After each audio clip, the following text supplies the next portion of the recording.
I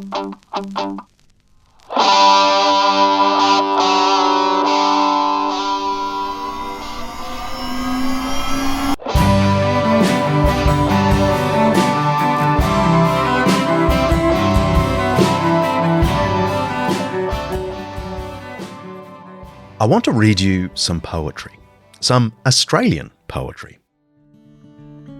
Now, I know Australia isn't often associated with the poetic spirit.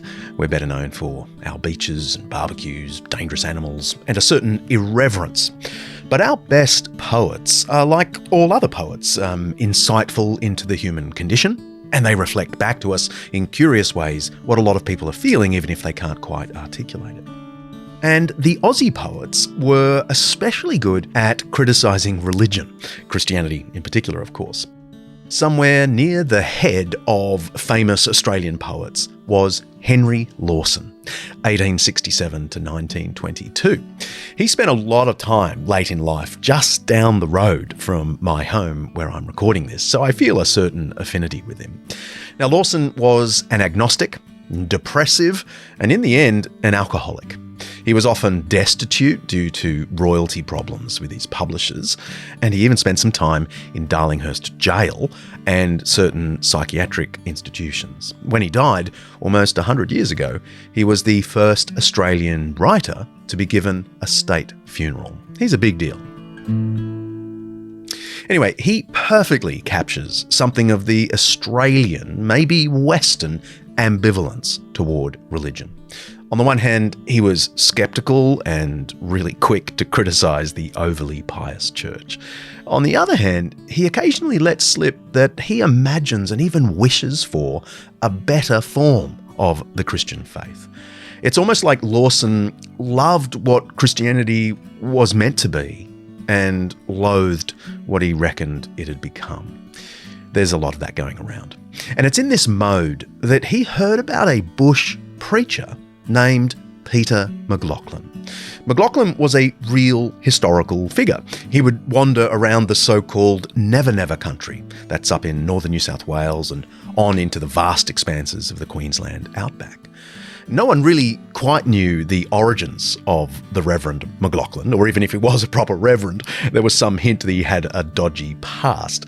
But he was well known for riding his horse out to find the grimmest bush settlements, the drovers, the wanderers, the shearers, and then trying to convey to them, in his own down-to-earth style, something of Christ's love.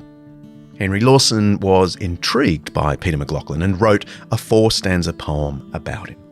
It's called Christ of the Never, as in the Never Never country. It is, as I say, a stinging critique of the church of his day, but at the same time, it's a longing for what Christians could be like if they were more like their master. Some of the 19th century language might be confusing, and of course it's a particular Aussie dialect of 19th century English, but I think it's powerful. The poem has stayed with me ever since I first heard it decades ago.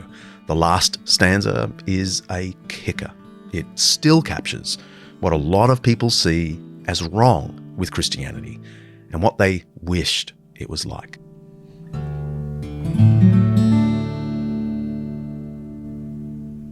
Christ of the Never by Henry Lawson.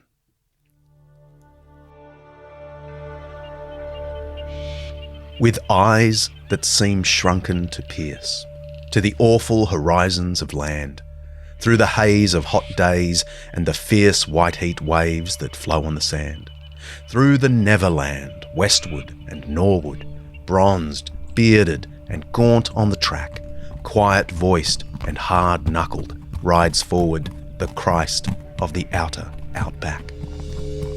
For the cause that will ne'er be relinquished, spite all the great cynics on earth, in the ranks of the bush undistinguished by manner or dress, if by birth, God's preacher, of churches unheeded, God's vineyard, though barren the sod, plain spokesman where spokesman is needed, rough link twixt the bushman and God.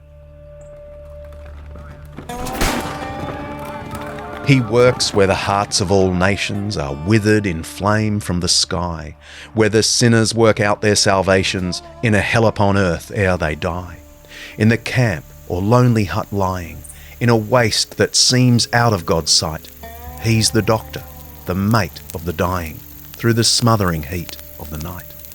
By his work in the hells of the shearers, where the drinking is ghastly and grim, where the roughest and worst of his hearers have listened bareheaded to him, by his paths through parched desolation, hot rides and terrible tramps, by the hunger, the thirst, the privation of his work in the furthermost camps, by his worth in the light that shall search men and prove, aye, and justify each, I place him in front of all churchmen who feel not, who know not, but preach.